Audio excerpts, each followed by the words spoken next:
بسم اللہ الرحمن الرحیم۔ السلام علیکم۔ اپنے فیس بک اور یوٹیوب چینل کے ساتھ میں ہوں رزین حیدر مظہر۔ ناظرین، سب سے پہلے آپ کو اپنے اس چینل پہ خوش آمدید کہوں گا۔ اس وقت شہباز شریف اور امپورٹڈ حکومت جو ہے وہ گھٹنے ٹیکنے پر ناظرین مجبور ہو چکی ہے، اور اس وقت اگر پوری چین دیکھی جائے تو جتنی بھی پی ڈی ایم قیادت ہے اور ساتھ ہی ساتھ جو وزیر اعظم ہے اس جعلی اور امپورٹڈ حکومت کا، وہ سیٹلمنٹ کی بات کرتا ہوا نظر آ رہا ہے۔ کل 14 اگست تھی اور کل میاں شہباز شریف جو کہ اس ملک کا ایک جعلی وزیر اعظم ہے، اس نے ایک تقریر کی ہے جو جناح کنونشن سینٹر اسلام آباد ہے وہاں پہ، اور اس میں کہا کہ ہم میثاق معیشت چاہتے ہیں۔ آپ نے میثاق جمہوریت کا نام سنا ہوگا، جو کسی دور میں پیپلز پارٹی اور نون لیگ نے آپس میں کیا تھا، اور آج تک ہم اس کے جو آفٹر ایفیکٹس ہیں وہ بھگت رہے ہیں۔ اب شہباز شریف ایک میثاق معیشت کرنا چاہتا ہے تاکہ اسے میثاق معیشت کی شکل میں ایک این آر او مل جائے۔ عمران خان اس چیز کا بارہا اعلان کر چکے ہیں، اور 13 اگست کی شام والا جو ہاکی اسٹیڈیم لاہور کا جلسہ تھا اس کے اندر بھی انہوں نے کہا کہ یہ لوگ این آر او 2 چاہتے ہیں، یہ لوگ چاہتے ہیں کہ میں ان کے ساتھ سیٹلمنٹ کر لوں، یہ لوگ چاہتے ہیں کہ میں انہیں این آر او دے دوں، لیکن اب انہیں این آر او نہیں ملے گا۔ میں کسی بھی چیز کے اوپر جو ہے وہ کمپرومائز نہیں کروں گا، اور اب بات صرف الیکشنز پہ ہوگی۔ اس سے علاوہ اگر یہ کوئی بھی چیز کہیں گے تو وہ ہم نہیں کریں گے۔ اگر یہ الیکشنز کا کہتے ہیں تو ہاں، ہم الیکشنز میں جانے کو تیار ہیں، اور اس کے بعد جو حکومت آئے گی ہم اس کو جو ہے وہ، اگر ہماری حکومت بنے گی تو ٹھیک ہے، نہیں تو ہم اس حکومت کو جو ہے وہ تسلیم بھی کرنے جائیں گے۔ اچھا، اب اس کے اندر انہوں نے کہا کہ یہ لوگ جو یہ چاہتے ہیں کہ اس کے علاوہ ہم ان کے ساتھ بیٹھ جائیں، ہم ان لوگوں کے ساتھ نہیں بیٹھیں گے۔ اب یہ جو سیٹلمنٹ کی بات ہے یہ پہلی دفعہ نہیں ہوئی کہ شہباز شریف نے کل کی میثاق معیشت کا نام دے کے، یہ پہلے بھی کافی سارے لوگ کر چکے ہیں، جس میں صدر عارف علوی صاحب جو ہے وہ پیش ہیں۔ انہوں نے یہ بات کی کہ میں اس ملک کی بقا کی خاطر جو ہے وہ نون لیگ اور تحریک انصاف سے بات کرنے کو تیار ہوں، ان کو ملا کے بٹھانے کو تیار ہوں، اور اس کے اوپر ہم پہلے بھی بات کر چکے ہیں۔ اس کے بعد خواجہ آصف صاحب کا بھی اس طرح کا ایک بیان آتا ہے، اور اس کے بعد کل جو رضا ربانی کھر ہے انہوں نے بھی بات کی کہ تمام جماعتوں کو مل کر بیٹھنا چاہیے اور معاملات جو ہے وہ سیٹل ڈاؤن کرنا چاہیے۔ اب آج ایک تازہ خبر آئی ہے، اور وہ یہ ہے کہ شیخ رشید جو ہیں وہ بھی اس وقت لندن روانہ ہو چکے ہیں۔ اب آپ کو پتہ ہے کہ لندن اس وقت کون سی اہم شخصیت موجود ہے، اور کہا یہ جا رہا ہے کہ شیخ رشید ایک بہت اہم پیغام اس شخصیت کے لیے لے کر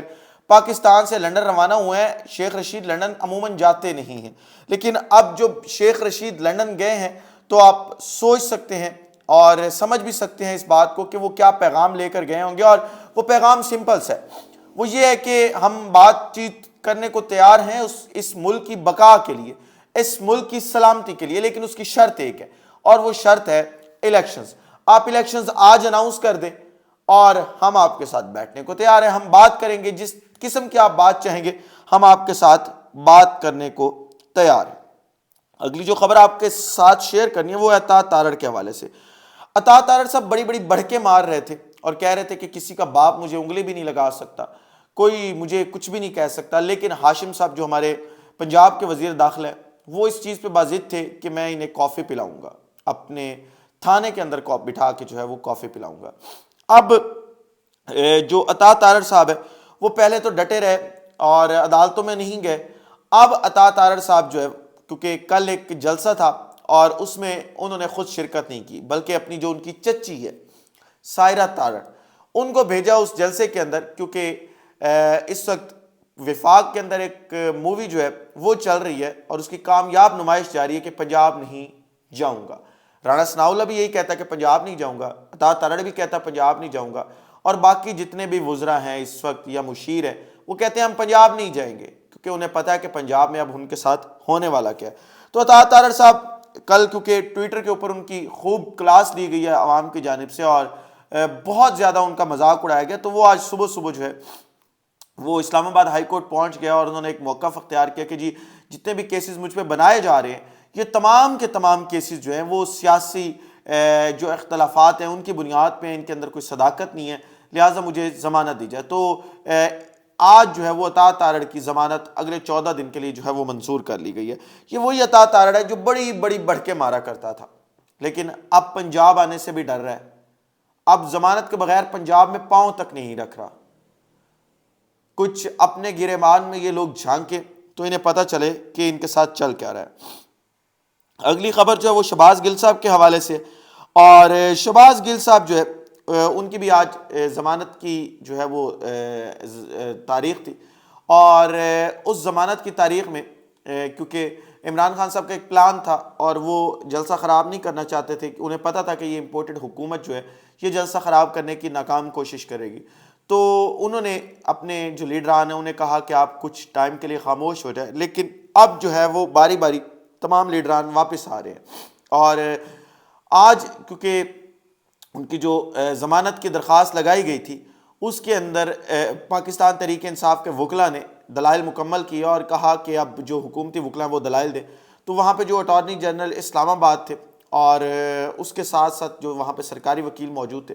وہ اس چیز پہ بازید تھے کہ آپ ہمیں ٹائم دیں اور آپ سماعت پرسوں تک ملتوی کریں، ہم کانٹینٹ اور مزید اکٹھا کر لیں۔ تو جج صاحب جو ہیں انہوں نے ان کو پرسوں تک کا ٹائم دے دیا، لیکن بات یہاں پہ یہ ہے کہ اب جو تحریک انصاف پہلے بیک فٹ پہ چلی گئی تھی اب وہ دوبارہ فرنٹ فٹ پہ آئی ہے، اور انہوں نے فیصلہ کر لیا کہ وہ شہباز گل کے ساتھ کھڑے ہوں گے۔ اور آج فواد چوہدری صاحب، آپ کو پتہ ہے ان کا اسپوک پرسن ہے پاکستان تحریک انصاف کے، سابقہ جو ہے وہ اطلاعات کے وزیر بھی رہ چکے ہیں،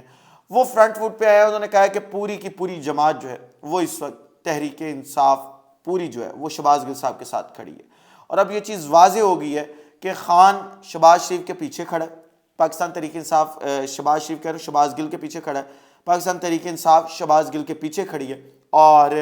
اب اگر اس نااہل اور نالائق ٹولے نے کچھ بھی کرنے کی کوشش کی تو وہ ان کے لیے بہتر نہیں ہوگا، اور پھر جو مزید ملک کے معاملات خراب ہوں گے اس کی جو پوری کی پوری ذمہ داری ہوگی وہ اس چوروں کے ٹولے کے اوپر جو ہے وہ آئے گی۔ اور پہلے بھی اس چیز کے اوپر عمران خان کہہ چکے ہیں کہ گل نے اگر بیان دیا تھا تو معافی تلافی ہو سکتی تھی، بیٹھ کے بات ہو سکتی تھی، اور انہوں نے اور بھی بیان دیا، جلسے میں بھی انہوں نے کہا کہ ARY کو بند کر دیا گیا صرف اس وجہ سے کہ وہ میرا جو نیریٹو ہے وہ عوام تک پہنچاتے ہیں، جو میری سوچ ہے، جو میری تھاٹس ہیں وہ عوام تک پہنچاتی ہے، باقی چینلز کو آپ سینسر کرتے ہیں وہ آپ سے سینسر نہیں ہوتے۔ اور کوئی ARY کا اتنا بڑا قصور تو نہیں، اب ARY کو تو نہیں پتا تھا شہباز گل وہاں پہ کیا بیان دینے جا رہے ہیں، تو وہ تمام چیزیں آپ پہلے بھی سن چکے ہیں۔ آخری خبر جو آپ کے سامنے رکھنی ہے وہ ایک کمپیریٹیو ہے۔ نون لیگ جو ہے نا دراصل وہ اس وقت پتہ نہیں کیا کر رہی ہے، یہ شاید نالائقوں اور نااہلوں کا جو ٹولہ ہے وہ اپنے جو شوق ہے وہ اب حکومت میں آ کے پورا کرنا چاہتے ہیں۔ پچھلے دنوں میں انہوں نے ایک یوم تشکر منایا اور اس کے اندر اللہ رکھا پیپسی کا ایک سٹنٹ پیش کیا گیا۔ اس سٹنٹ کے ساتھ جو ہے وہ چیزیں کلیئر تو ہو گئیں کہ یہ کس کیلیبر کے لوگ ہیں اور کس قسم کا کانٹینٹ وہ لوگوں کے سامنے رکھنا چاہتے ہیں، لیکن کل 75 کروڑ روپے لگا کر ایک یوم آزادی کی 75 سالہ تقریبات کی جاتی ہیں، 75ویں تقریبات کے اوپر 75 کروڑ روپے لگایا گیا۔ ان 75 کروڑ روپے لگا کر جو کچھ کل جناح کنونشن سینٹر میں کیا گیا اس کی ماضی میں کوئی نظیر نہیں ملتی۔ آپ اگر اسے یہ کہہ لیں کہ 75 کروڑ روپے میں کل جناح کنونشن سینٹر میں ایک مجرا کروایا گیا تو یہ غلط نہیں ہوگا۔ اور اس طرح کے ڈانس میں کل کی ویڈیو میں بھی کہہ چکا ہوں، میں نے پہلے جو انڈیا کی فلم انڈسٹری ہے وہاں کی جو وہ ایوارڈ سرمنی ہوتی ہے اس کے اندر دیکھے تھے، میں نے پاکستان میں بھی ایسے ڈانس نہیں دیکھے تھے۔ اب اس کی ذمہ داری کس پہ جاتی ہے،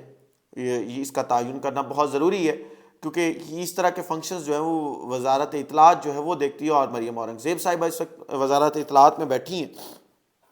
تو اب مزے کی بات یہ ہے کہ یہ پورے کا پورا جب معاملہ ہوا ہے تو اس میں وہاں پہ فضل الرحمان کے صاحبزادے بھی بیٹھے تھے۔ وہ فضل الرحمان جو عمران خان کو یہودی ایجنٹ کہتا تھا، جو یہ کہتا تھا کہ عمران خان قوم کی بیٹیاں سڑکوں پہ نچاتا ہے، جو یہ کہتا تھا کہ لوگ پاکستان تحریک انصاف کے جلسے میں ٹھمکے دیکھنے کے لیے آتے ہیں، وہاں پہ عورتیں ناچتی ہیں وہ دیکھنے آتی ہیں، اور یہ تمام الفاظ استعمال کرتا تھا۔ کیوں خاموش ہے فضل الرحمان اور اس کا بیٹا جو اپنی آنکھوں کے ساتھ وہ مولوی جو کہ ان تمام چیزوں کے خلاف ہوتے ہیں، وہ کل اپنی آنکھوں سے مجرا دیکھتا رہا بیٹھ کے۔ اب اسی مولوی کو اگر آپ کل کو پاکستان کے اندر کوئی اتنا بڑا درجہ دے دیں امیر المومنین کا، یا امت مسلمہ کے لیڈر کا درجہ دے دیں، تو یہ حیران کن بات ہوگی کہ جو شخص مجرے کی محفلوں میں بیٹھتا ہے، یہ تو لوگوں کے سامنے بیٹھا ہے، پرسنل گیدرنگز میں پتہ نہیں کتنے مجرے یہ اٹینڈ کرتا ہوگا، فضل الرحمان پتہ نہیں کیا کچھ کرتا ہوگا۔ تو یہ وہ چیزیں ہیں جو اب عوام کو، جن کو جان کر اپنی آنکھیں کھول لینی چاہیے کہ یہ رانگ نمبر ہے۔ وہ پی کے مووی آپ نے دیکھی تھی، اس میں وہ کہتا تھا کہ یہ رانگ نمبر ہے، یہ تمام لوگ بھی اب رانگ نمبر ہیں۔ میں نے آپ کے سامنے کل کی تقریب رکھی ہے، میں کلپس نہیں چلانا چاہ رہا کیونکہ یوٹیوب کے اندر پھر وہ جو ہے کمیونٹی گائیڈ لائن سٹرائکس اور وہ سارا کچھ آ جاتا ہے، لیکن اس کا ہم موازنہ کرتے ہیں 13 اگست کی شام والے جلسے کے ساتھ جو عمران خان صاحب نے کیا، جس کے اوپر یہودی ایجنٹ ہونے کا لیبل لگایا جاتا ہے، جسے یہ کہا جاتا ہے کہ وہ قوم کی بیٹیاں نہ چاہتا ہے۔ آپ نے وہ تقریب دیکھی 75ویں یوم آزادی کے اوپر، خان نے ملی نغموں کے ساتھ قوم کو ساتھ ملا کے پرانے ملی نغمے اٹھائے، ترانے اٹھائے، ان کو وہاں پہ پیش کیا گیا اور ان کو بنیاد بنا کے وہاں پہ ایک جشن آزادی جو ہے وہ منایا گیا۔ اور اس جشن آزادی کا اختتام دیکھیں کس خوبصورت طریقے سے کیا گیا کہ وہاں پہ جو سابقہ ہمارے مذہبی امور کے وزیر تھے، انہوں نے دعا کروائی اور اس دعا کے ساتھ جو ہے وہ 14 اگست کا استقبال کیا گیا۔ اس کے دوسری طرف 14 اگست کا اختتام، بلکہ کل کے دن کا آغاز جو تھا وہ مجروں کے ساتھ کیا گیا، لڑکیاں نچا کے کیا گیا اور مولویوں کے منہ میں ہڈی ڈال کے خاموش کروا کے کیا گیا۔ اس ولاگ سے اتنی، اگلے ولاگ میں دوبارہ ملاقات ہوتی ہے، تب تک اپنا خیال رکھیے، اپنے ارد گرد کے لوگوں کا خیال رکھیے، وطن عزیز پاکستان کا خیال رکھیے۔ پاکستان کا اللہ حامی و ناصر ہو۔ پاکستان زندہ باد۔